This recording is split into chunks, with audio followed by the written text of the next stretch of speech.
Okay. So, just off the treadmill, there it is over there.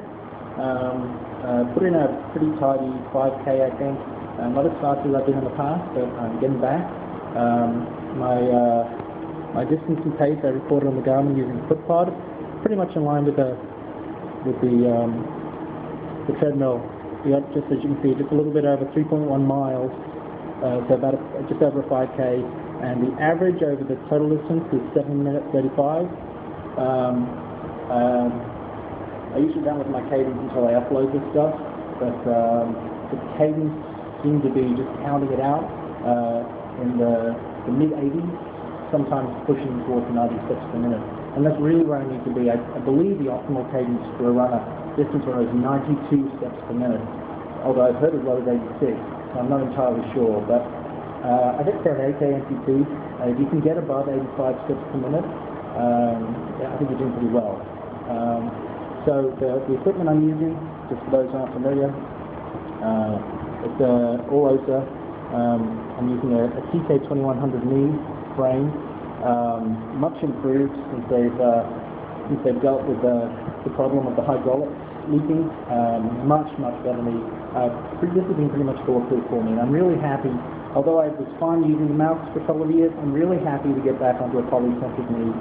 Far better for running.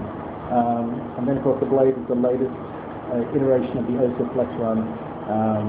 Much better design than the older blade. I'd say upgrade as soon as you can. And then using the Nike sole material.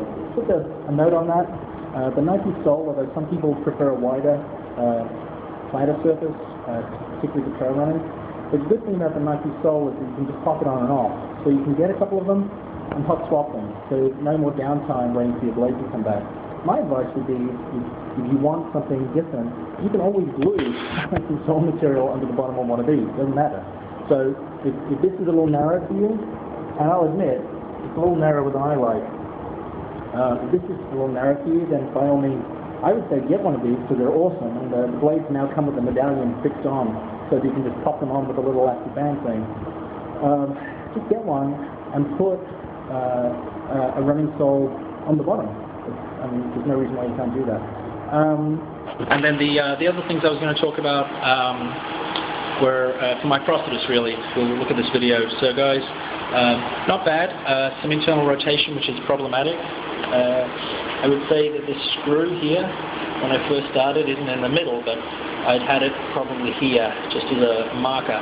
So we've probably gone 2 or 3 degrees in internal rotation.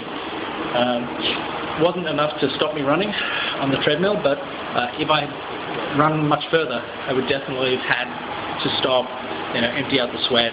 And at an event, when you're, a mile 4 of a half marathon, you really don't want to be stopping to drain perspiration out of your leg. It totally throws out your whole pace. I mean, by that point, you're right in the zone. You've got your pace dialed in for a while. You're hoping you can hold that pace maybe for another 4 or 5 miles, and then start thinking about recalculating and passing runners in the latter third of the race. What you don't want to have to do at that point is stop, tip out sweat, put your leg back on. It totally throws you off. Also, it's wasted time. I mean, we're running through the water stops, trying not to spend time stopping at the water stops, and then you end up stopping 3 or 4 times during the event anyway to drain sweat out of the residual limb, out of the socket. So, great product so far, really comfortable. But I've had problems over longer distances, like some of the events that I tried to do for CF last year, and the Ragnar relay and events like that. I had problems with the sock inside tearing up the residual limb and causing some sores. So I've gone without a sock, which is really comfortable, but once again, the problem with the moisture and the internal rotation. So I think the options, guys, are either going to be find a new sock material, something a little bit more elasticized that'll stay put and won't move around and bunch up and cause skin breakdown, or find a way to evacuate the perspiration from the distal cuff, maybe with an elevated vacuum trick or something like that. Anyway, enough about that. Resting pace in this one was 136. My heart rate went a little high, so I feel pretty comfortable about my cardio right now for a half marathon distance, and I'm really hoping to do the Kaiser half marathon. Anyway, that's it. Nearly 5 minutes. I better stop. Thanks, guys.